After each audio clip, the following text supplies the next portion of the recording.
Olá, irmãos, graça e paz do nosso Senhor Jesus, tudo bem com vocês? Hoje vamos continuar a terceira aula daquele estudo de Romanos. Se você não assistiu nem a primeira nem a segunda, não adianta assistir essa. O link das aulas vai estar no comentário fixo. Vai lá no comentário fixo, clica lá e você vai ser direcionado para a primeira aula. Essa é a terceira e nessa a gente acaba. Então, o slide é esse daqui que vocês estão vendo. Na aula passada, irmãos, nós vimos toda essa parte aqui. Não sei se vocês lembram. Isso foi o que nós vimos na aula passada. Aí, a partir dessa aula, nós vamos ver toda essa parte. A partir daqui. Toda essa parte aqui é onde vai finalizar o estudo de Romanos. Tem também Romanos 11 para a gente ler, né? Então, vai dar para ler, vai dar para finalizar aqui nesse estudo também. E aqui nesse quadro, nós vamos ter essas expressões importantes. Em Isaías 10, do 20 ao 22, nós vamos ter essas expressões. A areia do mar e o remanescente retornará. Vou explicar para vocês que o profeta Isaías está falando inspirado pelo Espírito Santo e é a respeito de um dos filhos de Isaías. Aí vai ter essa parte aqui para a gente ver também. Nós vamos ver o que significaria isso em Isaías 7. Por isso que eu frisei aqui. Tá vendo que tem 3 textos aqui? Isaías 7, Isaías 9, Isaías 11. Esses textos significam o seguinte.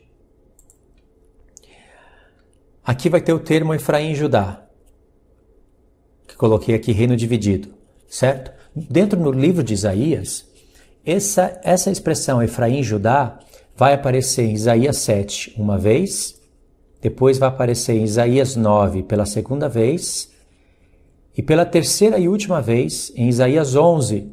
E aí Deus vai fechar esse quadro profético, essa linha do tempo aqui.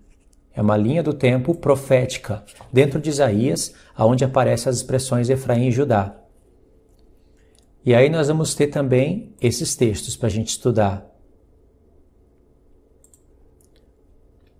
Entre Isaías, deixa eu ver se eu pego aqui. Entre Isaías 7 e Isaías 9, vai aparecer esse texto aqui. E entre Isaías 9 e Isaías 11, vai aparecer esse texto aqui. Esses textos são interessantes, porque aqui vai falar da apostasia da casa de Israel. E aqui, da fidelidade das duas casas de Israel. Nos dois, ó, duas casas de Israel, duas casas de Israel.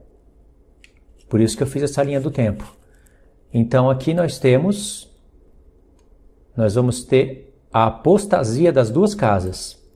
E aqui nós vamos ter a fidelidade das duas casas.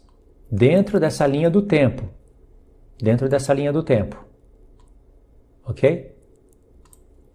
E aí em Isaías 11, nós vamos ter o estabelecimento do milênio. Isso é um resumo do que tem dentro dessa profecia, irmãos. Apenas um resumo.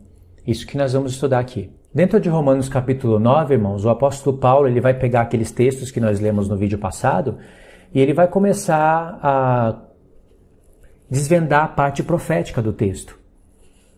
Ele vai começar a usar filhos de Oséias e os filhos de Isaías e vai começar a mostrar a parte profética, ensinos proféticos, e vai começar a usar os filhos desses 2 profetas. E eu acredito que a maioria do povo de Deus ainda não reconhece isso, não sabe disso. E isso não seria qualquer coisa. Isso mudaria toda a maneira de você ler Romanos 9, 10 e 11. Então, quando você encontra aquelas expressões que o apóstolo Paulo diz, chamarei povo que não era povo, e amada que não era amada, e acontecerá que no lugar onde se lhes foi dito, vós não sois meu povo, aí serão chamados filhos do Deus vivo. E aí, logo em contraste disso, ele vai chamar Isaías e vai usar um texto que diz, mas a respeito de Israel, clama Isaías, ainda que os filhos de Israel sejam como a areia do mar, o remanescente é que será salvo. E aí a gente vai lendo Romanos 9, quando nós estamos lendo, nós vamos lendo, e sem entender o que tem na mente do apóstolo Paulo. Você já parou para pensar que ele está usando ali os filhos de Oséias e os filhos de Isaías com um propósito incrível na carta de ensinamento para a igreja? Por isso que muitas doutrinas não conseguem entender que a igreja é o Israel do Senhor. E tem muitas doutrinas que conseguem entender, por outros caminhos, que a igreja é o Israel. Os adventistas do sétimo dia e os calvinistas, quando olham para o número 144 mil, eles entendem que é a igreja. E eles não tiram a igreja antes da grande tribulação. Eles acertam nisso. Só que como eles não conhecem o processo, o meio, como que a igreja se torna o Israel de Deus, como isso está faltando para eles, aí eles acabam indo por outros caminhos e chegando em outras conclusões a respeito do povo de Deus. E eles não reconhecem isso, eles não conhecem isso porque, no caso dos calvinistas, Calvino não conheceu. Então, como ele não escreveu, eles ficaram sem compreender, porque eles estudam não somente a Bíblia, mas estudam os livros também. E no caso dos adventistas, a Ellen White não teve esse conhecimento. Ela conheceu, reconheceu que o povo de Israel é o povo de Deus, que nós somos o Israel espiritual, mas como ela não conheceu as duas casas de Israel, e por isso não escreveu, conclusão disso, os adventistas que estudam a palavra de Deus junto com outros livros também não conseguem reconhecer por conta própria. E isso muda toda a história, muda muita coisa. Então nós temos aqui nesse mapinha essas expressões dentro de Isaías 10. Nós temos aqui a areia da praia do mar e o remanescente retornará. Vou explicar isso daqui para vocês. Vamos começar com Isaías 7. Está aqui, ó. Isaías 7. Eu coloquei aqui só o verso 17, porque é no verso 17 que aparece o termo Efraim e Judá. Lembra? Efraim e Judá vai aparecer 3 vezes. Em Isaías 7, aqui em Isaías 9 e em Isaías 11. Por isso que tem essa linha do tempo. Só para vocês não se esquecerem. Vamos ver aqui mesmo Isaías capítulo 7. Ok? Vamos ler que vocês vão entender. Vamos ler a partir do verso 1. Eu já deixei alguns textos pré-pintados que fica mais fácil para explicar. Ok? Então vamos lá. Então vamos ler aqui Isaías 7, a partir do verso 1. Sucedeu nos dias de Acás, filho de Jotão, filho de Uzias, rei de Judá, que Rezim, rei da Síria, tá de amarelo, tá vendo? E Peca, filho de Remalias, rei de Israel, tá de azul, subiram a Jerusalém para pelejarem contra ela, porém não prevaleceram contra ela. Aqui o escritor, ele já está dando, o profeta Isaías já está mostrando o final da história. Eles subiram para pelejar, mas não prevaleceram. E aqui a gente vê Rezim, rei da Síria, e aqui Peca, filho de Remalias, que é rei de Israel. É bom entender que aqui são as duas casas pelejando uma contra a outra. Aí no verso 2 diz o seguinte, que deu-se aviso à casa de Davi, a Síria está aliada com Efraim, aqui é a casa de Israel. Então ficou agitado o coração de Acás e o coração do seu povo, como se agitam as árvores do bosque com o vento. Disse o Senhor a Isaías, sai tu com o teu filho que se chama, um resto voltará. Um resto voltará. Aqui está o texto que o apóstolo Paulo usa em Romanos. Ao encontro de Acás, que está na outra extremidade do queduto do açude superior, junto ao caminho do campo do lavandeiro. Agora vamos ler o verso 4, aqui. E diz-lhe, acautela-te e aquieta-te, não temas, nem desanime o teu coração por causa desses 2 tições, que seria a Arã, a Síria, né, junto com Efraim, desses 2 tocos de tições fumegantes, por causa do ardor da ira de Rezim e da Assíria e do filho de Remalias. Verso 5, porquanto a Síria resolveu fazer-te mal, bem como Efraim. E o filho de Remalias, dizendo, subamos contra Judá e amedrontemo-lo e conquistemo-lo para nós e façamos reinar no meio dos filhos de Tebal. E aqui, irmãos, vocês veem as duas casas claramente, porque aqui diz Efraim está unido com a Síria. Mas no início do capítulo, a gente vê que é Peca, o filho de Remalias, aqui ó, Peca, o filho de Remalias, rei de Israel. Então, o próprio texto está chamando Efraim de casa de Israel. Aí o Senhor diz, verso 5 de novo, para pegar o contexto. Porquanto a Síria resolveu fazer-te mal, bem como Efraim, filho de Remalias, dizendo, subamos contra Judá, aqui está outra casa, e amedrontemo-lo, e conquistemo-lo para nós, e façamos reinar no meio dele o filho de Tabeel. Assim diz o Senhor Deus, isto não subsistirá, nem tampouco acontecerá.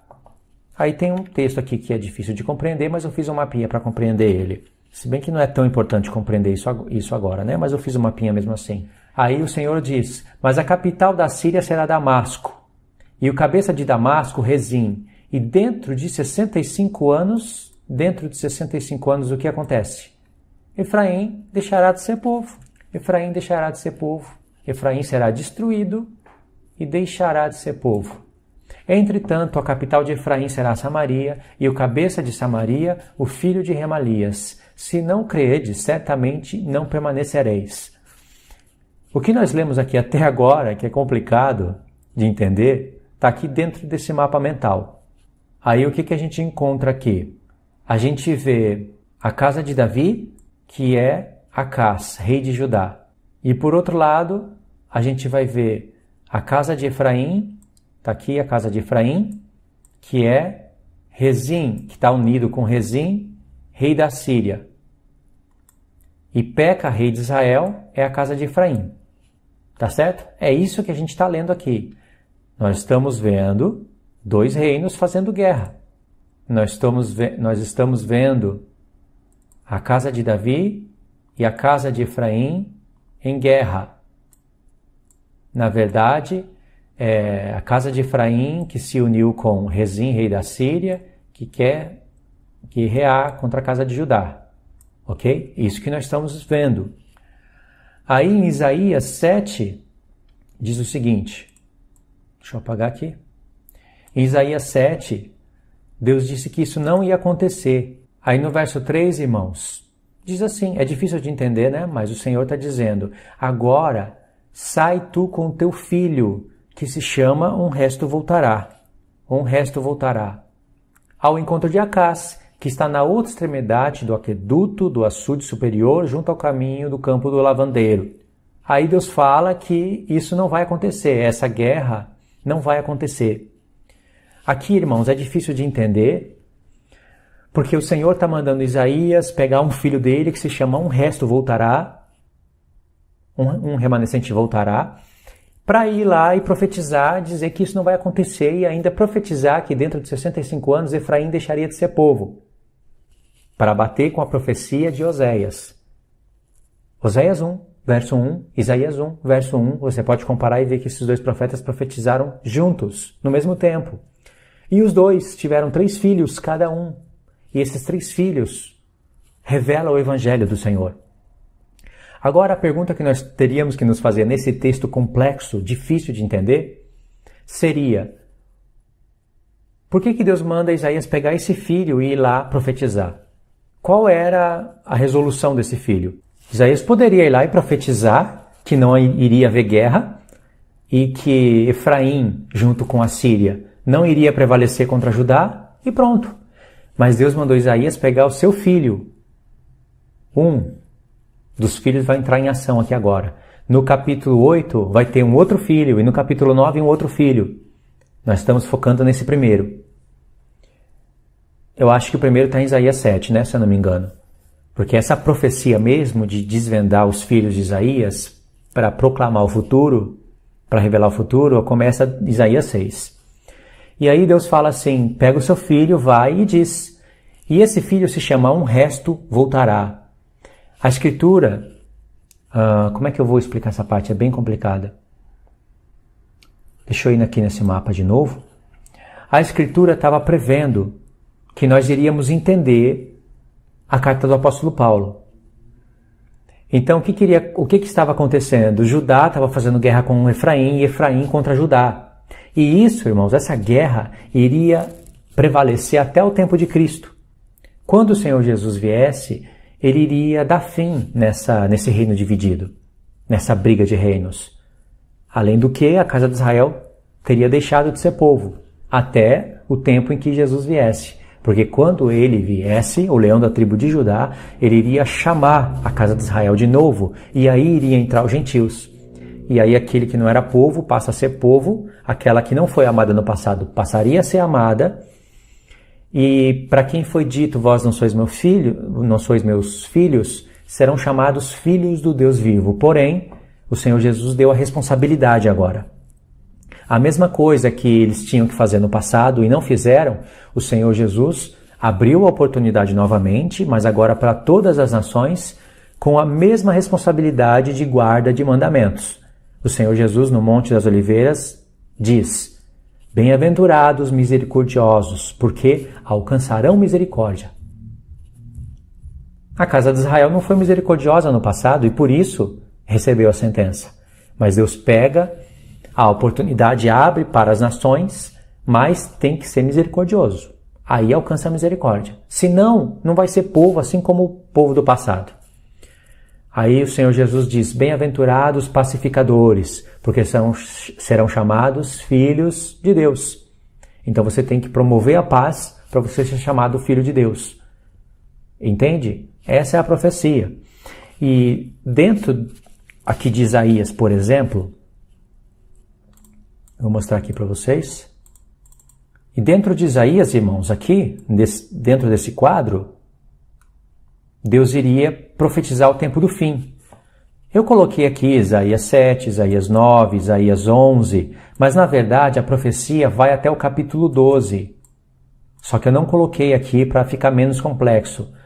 Aqui está profetizado o tempo do fim, e essa é uma linha do tempo resumida. É apenas um resumo essa linha do tempo, aqui, do capítulo 7. Porque a profecia, na verdade, ela vai do capítulo 1 até o capítulo 6, seria, para mim, um capítulo só, e depois do capítulo 6 até o capítulo 12, um outro capítulo. Então, de Isaías 1 ao 12, tem 2 blocos proféticos. Poderia ser um só, mas é melhor dividir em 2. E aí, do capítulo 13 em diante, nós vamos ter um outro bloco profético no qual Deus acrescenta detalhes. Mas o tempo do fim está profetizado até Isaías 12, e isso por várias maneiras. Por vários motivos. Aí a gente leu Isaías 7 e viu que Efraim e Judá estão em guerra, né? Em Isaías 9, e lembra do filho? O filho que diz: um resto voltará, iria pôr fim nessa guerra. E aí em Isaías 9, aqui, nós temos aquele texto que mostra a batalha ainda. E esse texto é importantíssimo. Isaías 9. Isaías 9, 21. Olha que texto importante. Manassés ataca Efraim. Efraim ataca Manassés. Aqui nós temos 2 irmãos em guerra. E é o diabo que está fazendo isso. Guerra entre irmãos. Entre os próprios filhos de José. E olha o que diz o texto. E ambos juntos atacam a Judá. Agora as 2 casas em guerra. Manassés ataca Efraim, Efraim ataca Manassés. São 2 tribos além dos 12 filhos de Israel.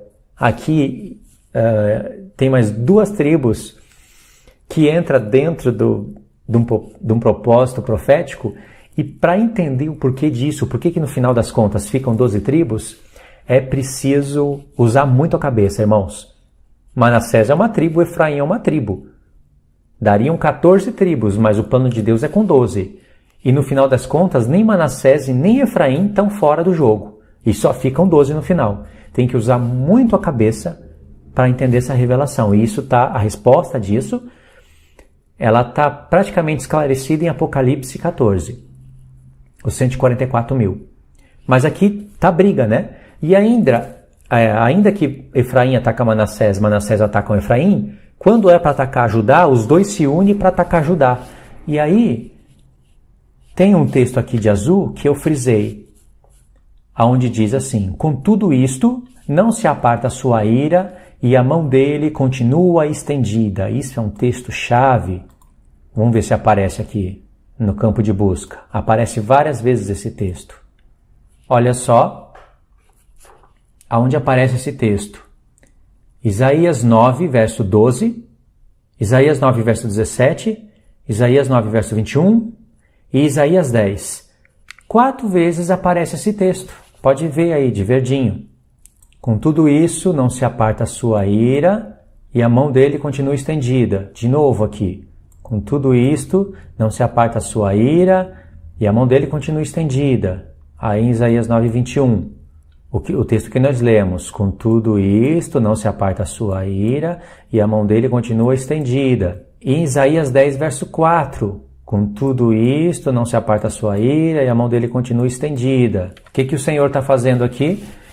Ele está trabalhando com padrão, assim como ele faz com quase todos os profetas. Essas frases que vão se repetindo, tem dentro de Oséias, dentro de Isaías, dentro de Jeremias, dentro de Ezequiel, dentro dos profetas pequenos, dentro dos maiores.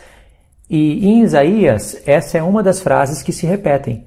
Isso querendo dizer, o Espírito Santo dando a entender, que teria uma linha do tempo até mais ou menos o capítulo 12. Essa frase não aparece no capítulo 11, não aparece no capítulo 12, mas você iria ver que a ira de Deus se finaliza no capítulo 11 e 12. Porque nós lemos aqui, olha para o texto de novo, nós estamos lendo aqui, com tudo isto, não se aparta a sua ira, e a mão dele continua estendida. Então aqui está falando da ira de Deus, não é? Vai ter um tempo dentro do profeta Isaías que a ira de Deus acaba. E isso está em Isaías 11 e 12. Aí Isaías 13, 14, mais para frente, vai voltar a falar da ira de Deus. Só que Deus vai profetizar o fim da ira dele em Isaías 12. Por isso que existe essa linha do tempo. Ok? Em Isaías 11, nós estaríamos vendo o fim da briga entre Efraim e Judá. Aqui nesse mapa. Nessa parte aqui. Aqui, em Isaías 11, é o fim da briga entre Efraim e Judá. Porque o milênio é estabelecido. Por isso, esses 3 textos aqui, Isaías 7, 17, Isaías 9, 21, Isaías 11. Esses 3 textos falam de Efraim e Judá. Reino dividido. Ok? Reino dividido não subsiste. Aqui são 2 casas e 2 reinos divididos. O Senhor Jesus diz que casa contra casa e reino contra reino não subsiste. Por isso que ele vai unir o seu povo. E quando ele une o seu povo, ele vai colocar briga e divisão entre o reino da besta. É barro dividido com ferro, é perna para um lado, perna para o outro. E através de outros profetas nós vamos ver que Deus vai colocar confusão entre eles para eles se dividirem, para eles não subsistirem. Isso faz parte do Evangelho, irmãos. O apóstolo Paulo tem tudo isso na cabeça quando ele está escrevendo Romanos 9. Agora vamos ler, não sei se vocês estão conseguindo entender, mas agora vamos ler aqui esses 2 textos, Isaías 8 e Isaías 10. Porque aqui vai falar da apostasia da casa de Israel e aqui da fidelidade da casa de Israel. E esses 2 textos aqui são importantíssimos. Vamos para Isaías 8, verso 9 e 10, depois do 13 ao 20 mais ou menos. Aqui diz o seguinte, verso 9, enfurecei-vos, ó povos, e sereis despedaçados. Dai ouvidos, todos os que sois de países longínquos, né, que estão longe. Cingi-vos e sereis despedaçados, cingi-vos e sereis despedaçados. Forjai projetos e eles serão frustrados. Dai ordens e elas não serão cumpridas. Aí tem o texto revelador aqui. Porque Deus é conosco. Esse Deus é conosco não é um filho de Isaías. Os judeus querem dizer que esse é filho de Isaías, mas esse não é. Esse é um 4º filho que aparece na profecia e que falaria do nascimento do Messias no futuro. E aqui a profecia está querendo dizer que no futuro iria ter uma grande apostasia das 2 casas de Israel. Tanto dos gentios como dos judeus iriam apostatar da fé. E quando eles apostatassem da fé, como quando isso fosse acontecendo, o que vai acontecer? se vai haver uma besta, se vai haver falso profeta, se vai haver grande Babilônia, se Deus vai dividir o reino, vai dividir o reino não, ele vai selar os seus selados para um lado e os selados da besta para o outro, o que você acha que vai acontecer com os apóstatas? Eles vão se unir com a besta. Por isso, a estátua com 10 dedos, por exemplo, 10, faz menção à casa de Israel, aos apóstatas. Não somente a eles, porque os 10 dedos não são formados só de apóstatas, mas lá dentro dos 10 dedos, que é reino dividido, não vai subsistir, lá estão os apóstatas. E são 2 pernas, como se fizesse uma alusão à casa de Judá. São 10 dedos e 2 pernas, não é? E isso nós temos um ângulo de visão a partir da estátua, mas nós temos um ângulo com mais acréscimo a partir dos 10 chifres. Aí lá em Daniel 7 vai ter a besta de 10 chifres, número 10, casa de Israel. Lá em Apocalipse vai ter a besta do mar com 10 chifres e a besta da terra com 2, ao todo dá 12. Aí está a apostasia do povo de Deus também. Entende? É Ismael contra Israel. Ismael gerou 12 tribos. Israel, 12 tribos. Israel, o Israel de Deus, vai estar selado com o selo do Senhor, com a marca de Deus. E Ismael, os filhos da carne, os que perseguem os filhos do Espírito, eles vão estar selados com a marca da besta. Em Isaías 9, Deus está profetizando aqui o fim. Por isso que ele está falando de povos. Vocês vão, por exemplo, aqui, forjai projetos. Aqui, ó, forjai projetos, e eles serão frustrados. Dai ordens, e elas não serão cumpridas, porque eles vão se unir contra o povo de Deus. Ok? Aí no verso 13, diz assim: ao Senhor dos exércitos, a Ele santificai. Seja Ele o vosso temor, seja Ele o vosso espanto, porque as nações estarão espantadas com a besta. Será espanto, todo mundo terá medo. Quem pode pelejar contra a besta? E o verso 14 diz: Ele vos será de santuário. O próprio Senhor aqui vos será de santuário. Mas será pedra de tropeço e rocha de ofensa as 2 casas de Israel. Aqui a apostasia do povo de Deus. Aqui são os apóstatas. E laço de armadilha aos moradores de Jerusalém. Sabe o que Deus está profetizando aqui dentro desse quadro? É uma profecia maravilhosa. Aqui dentro desse quadro, vamos ver se eu pego ele direitinho aqui. Aqui dentro desse quadro tem muita profecia. Porque Deus está falando, o Senhor será santuário para vocês. O que se fazia no santuário? 7 lâmpadas, em ordem, incenso no altar de ouro. Dentro do Santo dos Santos tinha a Arca da Aliança, onde se fazia a propiciação. Ele veio e foi a nossa propiciação. Ele é o propiciatório, ele é a realidade do que estava em sombra. Então ele foi o nosso santuário. Embora nós sejamos o santuário dele, ele antes foi o nosso santuário. Será o nosso santuário. Lá em Apocalipse 21 ou 22, tem uma profecia, uma parte da profecia que João olhou e disse: nela, na esposa do Cordeiro, eu não vi santuário, porque o próprio Senhor é o seu santuário. Querendo dizer que ele é a nossa expiação. Ele nos uniu com ele. E aqui, para os apóstatas, ele será pedra de tropeço. Essa pedra de tropeço é a pedra que vem do céu e bate nos pés da estátua, onde derruba a estátua, o reino da besta. O reino dividido, que não subsiste. A pedra é o reino unido. Irmãos, a pedra que vem do céu e bate nos pés da estátua, essa pedra não é só o Senhor Jesus. É o Senhor Jesus, a pedra angular. Mas quando ela vem, o reino de Deus já foi unido, arrebatado até os ares e está vindo com tudo sobre essa terra. Sabia disso? O arrebatamento já está aqui na pedra. Pedra de tropeço para os apóstolos. Reino dividido, não subsiste. Pedra, reino unido. Entendeu, irmãos? Eu mostro isso para vocês depois. E aí, no verso 15, diz assim: muitos dentre eles, porque não serão todos, né? Tropeçarão e cairão, serão quebrantados, enlaçados e presos. E aqui no verso 16 diz, resguarda o testemunho, sela a lei no coração dos meus discípulos. Aí o verso 20 já. O verso 20 diz, a lei e ao testemunho. Se eles não falarem desta maneira, jamais verão a alva. Então está aqui, a lei e ao testemunho. Nós temos que falar assim, com a lei de Deus e entendendo os testemunhos do Senhor. E aqui está a palavra testemunho, não está? Lembra que eu falei antes? O Senhor vos será de santuário? Um pouquinho antes, está ali o texto. Ele vos será santuário. O santuário, que é o tabernáculo, é chamado na lei de tabernáculo do testemunho. Ele testemunha eventos futuros. O escritor de Hebreus, lá em Hebreus 3, disse, Moisés foi fiel em toda a casa de Deus para testemunho das coisas que se haviam de anunciar no futuro. Testemunho. Que testemunho?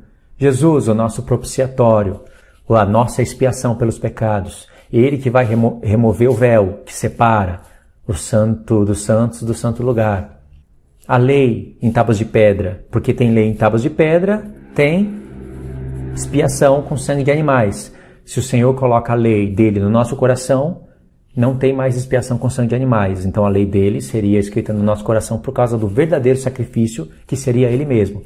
Esses são alguns dos testemunhos das coisas que haveriam de ser anunciadas no futuro e que agora já estão sendo anunciadas.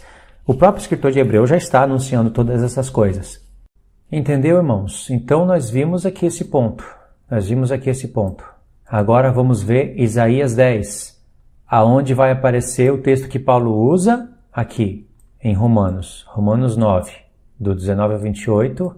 Um dos textos que ele escolhe para usar é Isaías 10. Vamos ler Isaías 10 então. Tá vendo esses textos pintados? Eu coloquei aqui conexões de cores para ficar mais fácil para entender. Isaías 10 diz assim, acontecerá naquele dia que os restantes de Israel e os da casa de Jacó que se tiverem salvado, essa palavra aqui é importante, salvado, nunca mais se estribarão naquele que os feriu, mas com efeito se estribarão no Senhor, o Santo de Israel. Os restantes se converterão ao Deus forte. Olha que frase chave. Sim, os restantes de Jacó. Irmãos, aqui precisa do hebraico. Os restantes se converterão ao Deus forte. Aqui já é outro filho. Aqui, os restantes se converterão é um dos filhos de Isaías. Ao Deus forte é aquele outro filho que será chamado Deus forte, príncipe da paz. Esse Deus forte não é um filho de Isaías. Esse Deus forte é um quarto filho misterioso dentro do livro de Isaías, que seria chamado Emanuel. Aí tem aqueles 5 adjetivos sobre ele, e um deles é o Deus forte. Então, um dos filhos de Isaías fala a nosso respeito no futuro, que nós iríamos se converter ao Deus forte.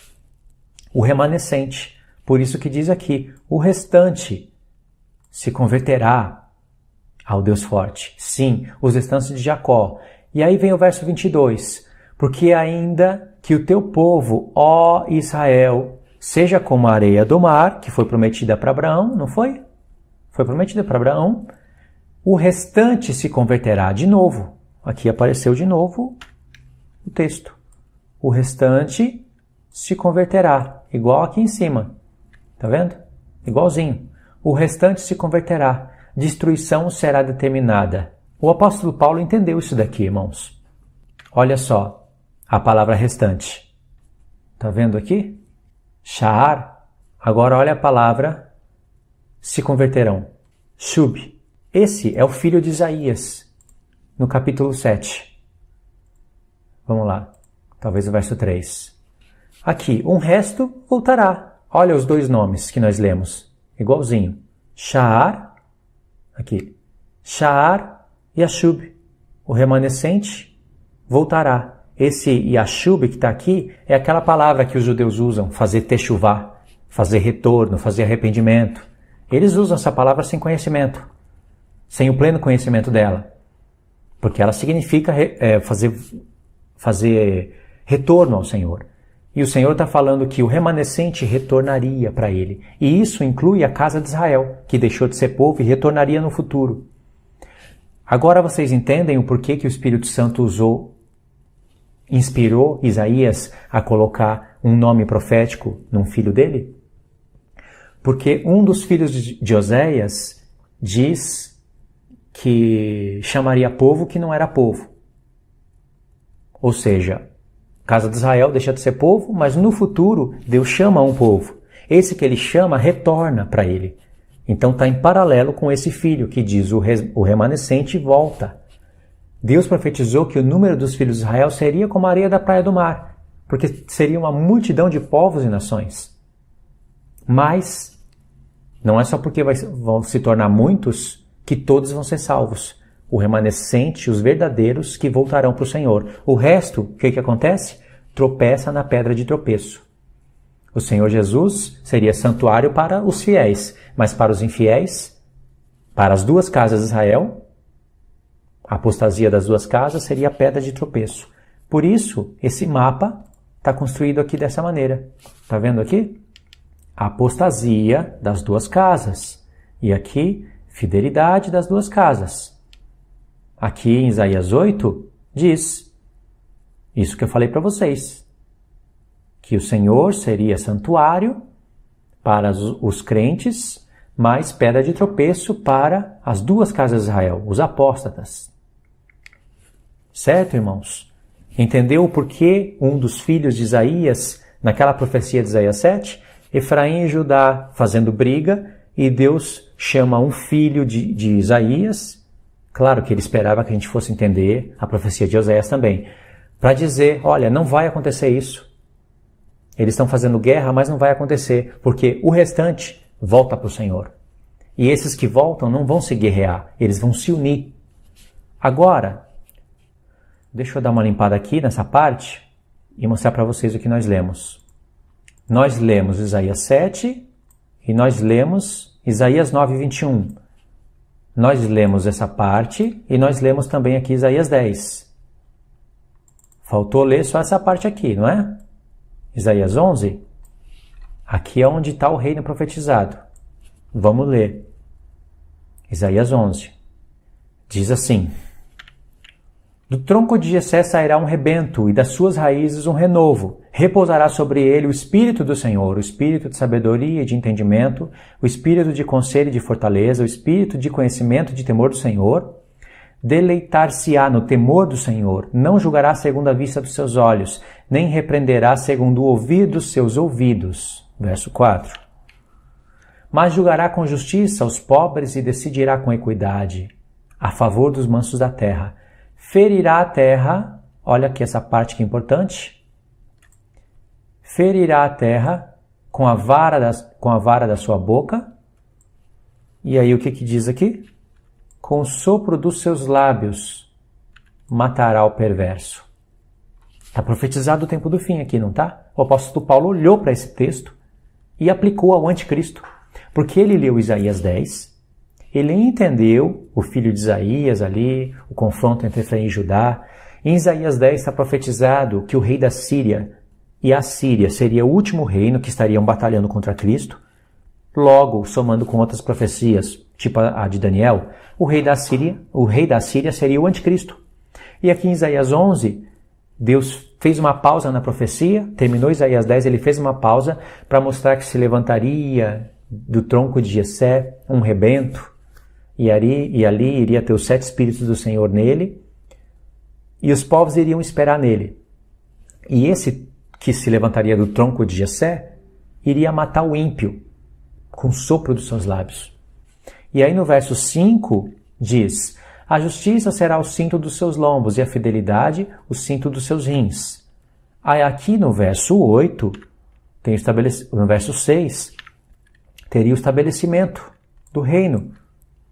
O lobo habitará com o cordeiro, o leopardo se deitará junto com o cabrito, o bezerro, o leão novo e o animal cevado andarão juntos, e um pequeno os guiará. Aqui só pode acontecer isso no milênio. A vaca e a ursa pastarão juntas. Aqui, como era antes do pecado, lá no Éden. E as suas crias juntas se deitarão. O leão comerá palha com o boi. A criança de peito brincará sobre a toca da áspide, o já desmamado meterá a mão na cova do basílico. Verso 9. Não se fará mal, nem dano algum em todo o meu santo monte. Aqui já é milênio. Porque a terra se encherá do conhecimento do Senhor, como as águas cobrem o mar. Naquele dia, esse texto aqui aparece em outras porções, viu? Porque a terra se encherá do conhecimento do Senhor, como as águas cobrem o mar. Aqui é para a gente cruzar com outros profetas e entender a profecia. Naquele dia correrão as nações à raiz de Jessé, que está por estandarte dos povos. Agora, olha esse texto aqui. E a glória lhe será morada. Esse texto aqui, ele está incorreto. Não é assim que diz no original. Aqui a palavra é glória, de glorioso, abundância, sim.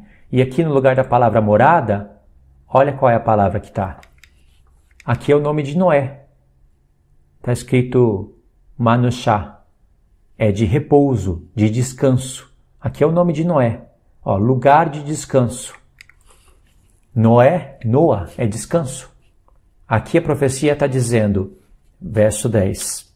Naquele dia, no dia que acontecer aquelas coisas acima, recorrerão as nações à raiz de Jessé, que está posta por estandarte dos povos. E aqui o Senhor está dizendo, e glorioso será o lugar do seu repouso, ou do seu descanso. Em algumas traduções está assim mesmo, e confirma o hebraico. Qual é o lugar do descanso do Senhor? Quando todas essas coisas acontecerem, aí vem descanso. E isso está fazendo uma alusão com o sétimo dia da criação, onde Deus descansou. É o plano de Deus em 6 milênios, né? E o sétimo, um sábado de descanso na terra. É isso que está sendo profetizado aqui. E aí a profecia não acaba. Olha a continuação da profecia.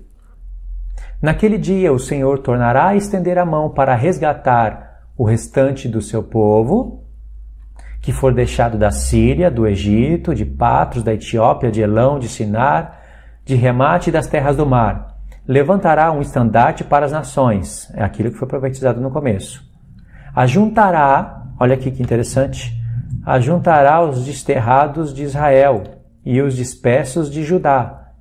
Recolherá dos 4 confins da terra. Aqui está o arrebatamento. Um dos textos que forma a mensagem do arrebatamento, que o Senhor Jesus fala em Mateus 24, está aqui. Aqui tem a união das duas casas. Verso 13. Olha a unificação das duas casas profetizadas aqui. Afastar-se-á a inveja de Efraim. Está aqui. Os adversários de Judá serão eliminados. Olha que texto importante agora. Efraim não invejará Judá, e Judá não oprimirá a Efraim. Reino dividido, agora reino unido, para subsistir, para ser eterno. Verso 14, olha o que eles vão fazer. Antes voarão para sobre os lombos dos filisteus ao ocidente. Juntos despojarão os filhos do oriente. Contra Edom e Moabe lançarão as mãos. E os filhos de Amon lhe serão sujeitos. Os filhos de Amon lhe serão sujeitos. Verso 15, irmãos. O Senhor destruirá totalmente o braço do mar do Egito, e com a força do seu vento moverá a mão contra o Eufrates, e dividi-lo-á em 7 canais, de sorte que qualquer o atravessará de sandálias.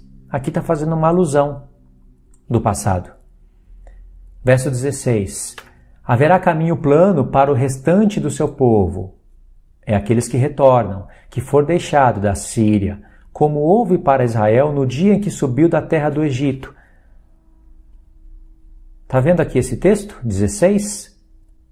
Deus está dizendo que assim como foi no passado, acontecerá no futuro novamente. Por isso o Apocalipse 12 profetiza de uma maneira que nos faz lembrar lá, Êxodo 19, quando Deus está trazendo Israel, tirando do Egito, das garras de Faraó, que seria o anticristo no futuro, levando para o deserto com asas de águia e trazendo até ele para um casamento.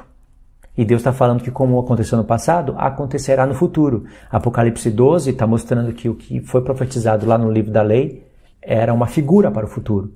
E tem outros profetas que usam essa mesma tipologia. O profeta Amós, por exemplo, é muito interessante, que ele fala que assim como aconteceu no passado, as pragas do Egito, assim acontecerá no futuro. E as pragas do Egito estão lá nas 7 taças da ira de Deus, bem semelhante às pragas do Egito. Entendeu, irmãos? E para provar isso, para ficar bem claro, olha o que acontece no 12. Olha o que diz aqui. Canto de louvor pela restauração de Israel. É uma epígrafe válida, porque houve a restauração de Israel. Eu não sei se essa epígrafe entendeu que a restauração de Israel é Efraim e Judá unidos, como profetizou antes. Efraim e Judá são unidos, Reino Unido, porque o resto voltará para o Senhor. Isaías 10 não fala? O restante se converterá? E aí no verso 12 diz: Orarás naquele dia, graças te dou, ó Senhor, porque ainda que te iraste contra mim, a tua ira se retirou. Aqui o fim da ira. A ira se acabou. Os sete cálices da ira de Deus aqui, acabou. E tu me consolas. Olha esse texto aqui, que coisa incrível. Eis que Deus é a minha salvação. Confiarei e não temerei, porque o Senhor Deus é a minha força e o meu cântico. Vocês reconhecem essas palavras aqui? O Senhor Deus é a minha força e o meu cântico. Ele se tornou a minha salvação. Sabe aonde que se encontram essas palavras? Olha aqui, Êxodo 15. Essas palavras se encontram em Êxodo 15. Quando Moisés e os filhos de Israel passaram pelo mar, eles cantaram um cântico profético. E as palavras de Moisés, justamente essa daí. E o que Deus falou aqui acima? Que assim como foi no tempo do Egito, assim seria no futuro. Aqui, ó. Haverá caminho plano para o restante do seu povo, que foi deixado da Síria, assim como houve para Israel no dia em que subiu da terra do Egito. Entendeu? Só que dessa vez eles vão passar pelo mar, a terra vai abrir a boca e tragar o rio que o dragão vai lançar contra a esposa para tentar arrebatar ela, não deixar ela ir para o deserto. A terra vai abrir a boca e tragar o rio. Eles vão passar pelo deserto, vão esperar o Senhor e no final, quando a ira de Deus acabar, quando a 7ª taça for derramada na Grande Babilônia, o povo vai cantar esse cântico. Entendeu, irmãos? Por isso, aquele texto que aparece 4 vezes, lembra? 5 vezes? 4 ou 5 vezes? Aqui, ó, tá na memória ainda. 1, 2, 3, 4 vezes. Fala contudo, como é que diz o texto? Diz assim: com tudo isto, não se aparta a sua ira, e a mão dele continua estendida. Quando que vai se apartar a ira de Deus? Quando acontecer esse ponto aqui. Agora a gente volta no mapinha. Tá entendendo aqui essa parte?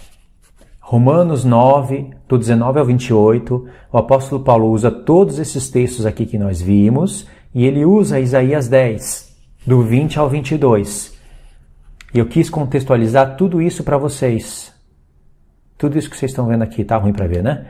Tudo isso que vocês estão vendo aqui, eu quis contextualizar, irmãos, para vocês entenderem o porquê que ele usa esse texto aqui de Isaías 10, do 20 ao 22. Então, vamos voltar lá em Romanos 9, do 19 ao 28, para a gente entender agora o que o apóstolo Paulo quis dizer quando ele usou Isaías 10, do 20 ao 22.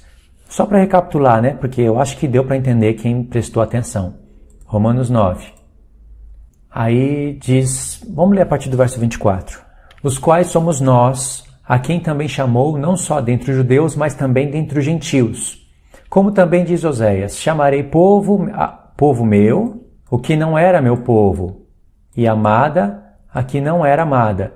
E no lugar onde se lhes disse, vós não sois meu povo, ali mesmo serão chamados filhos do Deus vivo. Aqui apareceu os filhos de Oséias, não é? Verso 27. Mas relativamente a Israel, dele clama Isaías, ainda que o número dos filhos de Israel seja como a areia do mar, o remanescente é que será salvo. Esse texto que eu frisei de azul, esse é o filho de Isaías. Porque esse texto aqui está em Isaías 10, do 20 ao 22, e Deus está praticamente revelando o porquê daquele conflito em Isaías 7, entre Efraim e Judá, e o porquê Deus mandou Isaías pegar um filho e ir lá profetizar. Um resto voltará. Aqui está escrito, o remanescente será salvo, não é? Aonde que aparece esse texto? Em Isaías 10, e lá está escrito, o remanescente voltará, irmãos. O remanescente é o restante. Voltará. O apóstolo Paulo interpretou o nome, interpretou o texto. Lá diz, em Isaías, o remanescente retornará. Aqui o apóstolo Paulo colocou, o remanescente será salvo, porque aqueles que retornam serão salvos. E se você for olhar lá em Isaías, eu mostrei para vocês, se vocês forem olhar, antes de Deus falar, vai Isaías, pega, Isaías 10, 22, né? Isaías, pega o teu filho e que se chama um resto voltará e vai lá. Efraim e Judá estão fazendo guerra, vai lá profetizar para eles.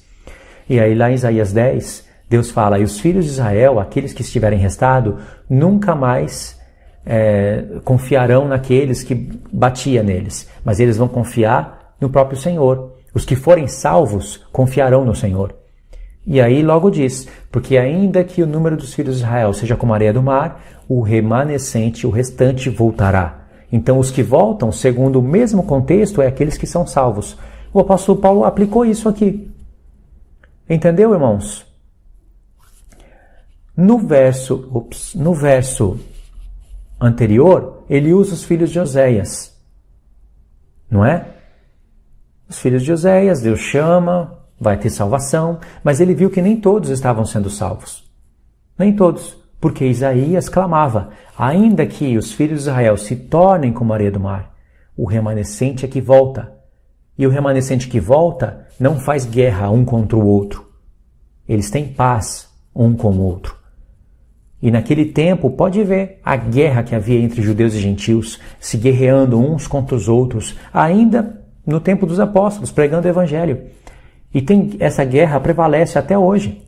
Ainda que o Senhor Jesus tenha eliminado essa guerra e tenha feito a unificação de ambos os povos, não chegou na mente do povo. Um dos motivos pelos quais a igreja não é arrebatada agora e nem pode ser, porque Deus tem que trazer a restauração na mente de ambos os povos, para eles estarem unidos e não em guerra. Entendeu, irmãos? Olha, Efésios 2, o apóstolo Paulo, no tempo todo aqui de Efésios 2, que vocês estão vendo, ele profetizou a unificação de ambos os povos, não é? Quando chega em Efésios 4, ele diz assim, rogo-vos, pois, eu, prisioneiro do Senhor, que andeis de modo digno da vocação. Isso daqui está tudo pintado, mas não fui eu. Alguém pintou. Pronto.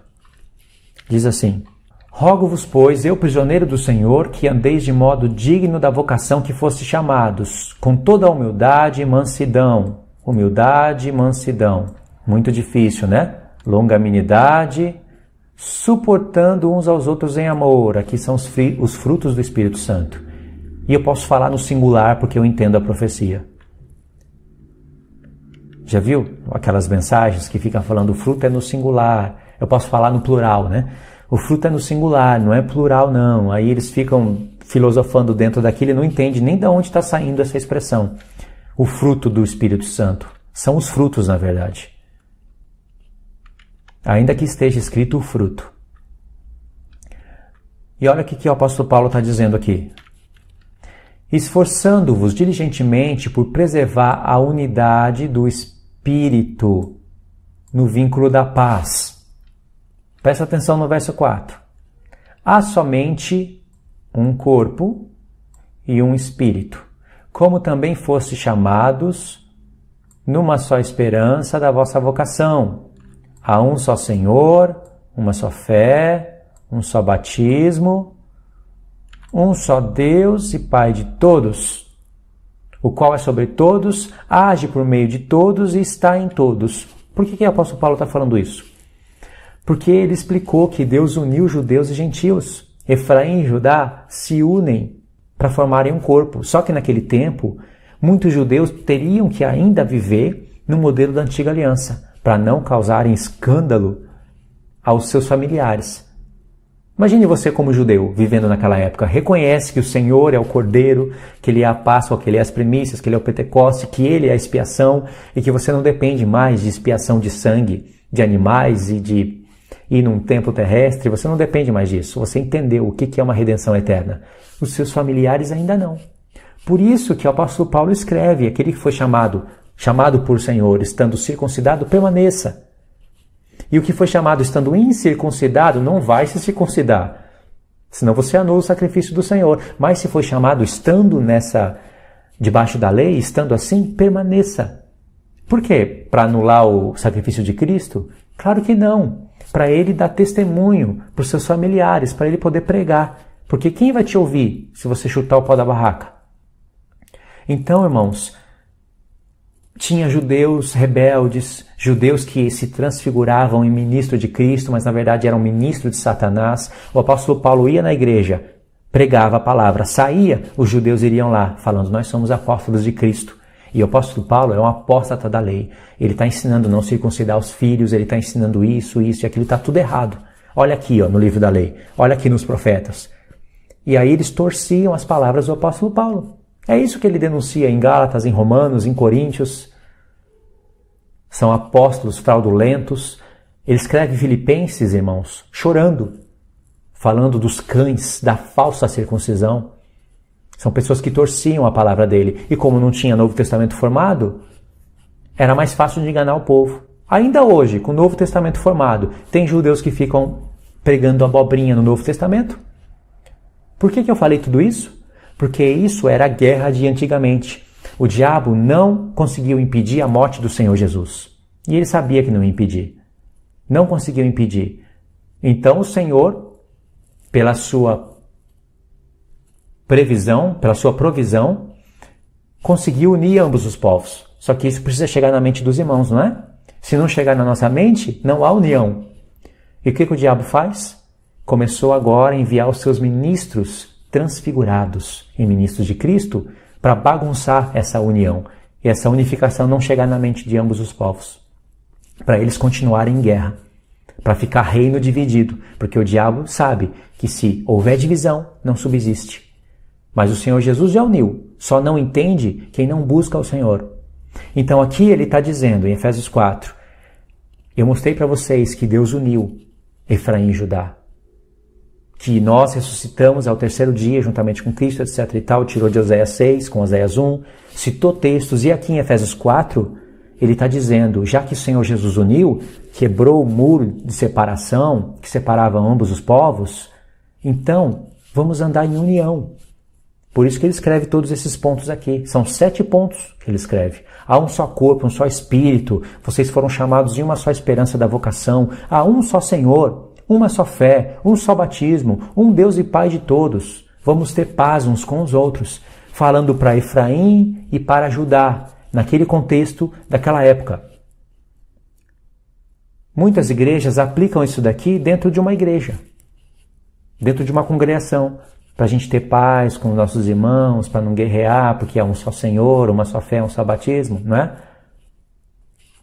Não é válido fazer isso? Claro que é válido. Claro que pode-se usar esse texto assim, mas o contexto verdadeiro, original dele, ele é muito mais profundo. Porque se o Senhor Jesus quebrou a barreira, o muro de inimizade entre ambos os reinos que o diabo usava para guerrear um contra o outro, como o Senhor não iria quebrar a barreira entre irmãos? Se o Senhor quebrou todas as barreiras para unir os seus santos, duas casas divididas, dois reinos divididos, então como que os irmãos hoje ficam divididos?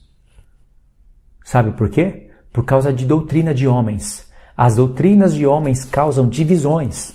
Ainda que Deus uniu Efraim e Judá, tem doutrinas de homens que dividem o povo. E o povo fica dividido no lugar de ficar unido. O diabo que fez isso. Ele não vai impedir, ele não consegue impedir eu de abandonar a fé. Ele não consegue impedir outros de abandonarem a fé. Então ele cria doutrinas, ele trabalha pacientemente em livros, em metodologias, em teologias. E isso entra dentro do povo. Sabe o que acontece? Cada um tem uma linha, cada um crê numa coisa e não tem como andar junto. Realmente não tem como andar junto. Eu não consigo ter paz com um calvinista. Não consigo, porque ele está com uma doutrina demoníaca nos lábios, falando do amor de Deus. Você acha que eu consigo ter paz com homens fraudulentos que têm essas mensagens malditas, malignas? Não consigo. Se eles vão ser salvos, isso é o Senhor que vai julgar. Mas o evangelho que eles pregam não é o mesmo evangelho da Bíblia. Como é que nós vamos andar uns com os outros se tem essas doutrinas malignas? Por isso o Senhor vai levantar pessoas com poder na palavra, no Espírito, com poder em tudo para quebrar isso, para esmiuçar isso em poeira. E por isso tem que ter grande tribulação também. Porque no final a verdade é que vai prevalecer. Essas doutrinas todas vão ser desmascaradas, ainda que elas estão agora sendo disseminadas com a internet. Todas elas vão ser desmascaradas. Somente vai prevalecer a verdade. Entendeu, irmãos? Então, eu acho que nós concluímos esse mapa todo aqui, não é? E faltou a leitura de Romanos 11. E eu não quero ler agora nesse vídeo. Então, irmãos, eu vou terminar esse estudo aqui, na terceira parte, finalizou. E depois a gente continua em um novo mapa. Eu não quero dizer que é a parte número 4, mas eu vou relacionar esses estudos para a gente ler Romanos 11, tá? É claro que quando eu for dar o estudo de Romanos 11, eu vou usar um mapa à parte, a pessoa que não assistiu nenhum desses 3 vídeos poderá assistir Romanos 11, tranquilamente, o vídeo de Romanos 11, e depois eu vou induzir ela a assistir esses 3 vídeos. Você que assistiu esses 3 vídeos, você vai se lembrar, tá bom? Finalizou o estudo na parte número 3. Irmãos, eu sei que foi difícil para contextualizar tudo isso, eu também estou treinando para explicar isso com mais facilidade, ainda que eu tenha usado o mapa mental, realmente é muita informação, e eu sei que treinando um pouco mais eu vou conseguir simplificar as coisas. Mas assiste esse vídeo de novo e você vai entender quantas coisas preciosas tem dentro desses 3 vídeos. Tá bom? Deixa os comentários, mostra a parte que vocês não entenderam. Eu acredito que deu para entender, mas tem muitos irmãos eu sei que não entenderam. Cada um tem um contexto, né? Tem gente que está com a mente conturbada, que é muita coisa na cabeça e se encontrou com um estudo desse e não está capacitado para entender nem com o mapa mental e nem com essa explicação. Mas eu acredito que tem muitos irmãos que compreenderam. O importante é você decidir o que você vai fazer com essa mensagem. Compreendeu? É bom. Compartilhou? Ajudou o canal. Mas o que você vai fazer para que isso se torne edificação na casa de Deus? Você tem que fazer alguma coisa. Compartilhar é bom, ajuda o canal, entender é muito bom, mas tem que fazer algo para isso se tornar edificação. Você foi edificado, sim, mas se você quiser edificar sobre o fundamento, você tem que refazer esse estudo, pode usar esse mapa mental aqui, vai estar na comunidade do canal, todos eu estou postando na comunidade do canal, usa o mapa, refaz o estudo, repassa isso, tá aí, ó, a ideia está formada. É só vocês assistirem o vídeo, associar com o mapa e vocês podem reutilizar o mapa e ensinar a palavra de Deus. Talvez até com acréscimos. Tá bom, irmãos? Então tá, muito obrigado por ter assistido até aqui. Muito obrigado aos irmãos que têm me ajudado com as ofertas voluntárias. Eu agradeço o Senhor todo dia por isso, porque é por causa disso que eu posso estar fazendo esse trabalho assim, com a ajuda também do irmão que faz o mapa, o irmão Mike, está fazendo os mapas para mim. Até agora o Senhor tem tenho colocado ele aqui para me ajudar, e para compartilhar isso com outros irmãos que queiram fazer estudo nos lares ou até mesmo nas igrejas. Muitos irmãos usam os mapas e os estudos dentro das igrejas. Eles reaplicam dentro da igreja. Vários pastores também. Eu sei que tem pastores que não creem nisso, mas tem pastores que acreditam. Então isso edifica.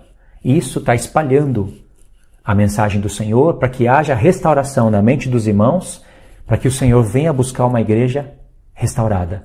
O Senhor não pode voltar agora, porque se ele voltar agora, ele vai encontrar uma noiva nua.